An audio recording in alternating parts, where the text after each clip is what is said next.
ঘপিয়াও ধাৰেৰে নহয় গাদিৰে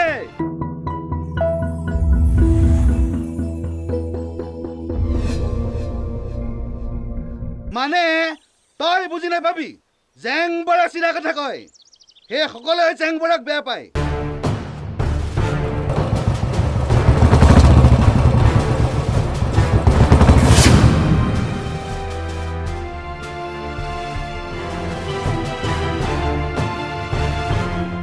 ক'ব লগা আছে বাপেৰৰ ওচৰত কবি আহি আছে মই ঘপিয়াও ধাৰেৰে নহয় গাদিৰে কিন্তু দাদা কলগাল বুলি দিয়া নাই ভনী বুলি দিছো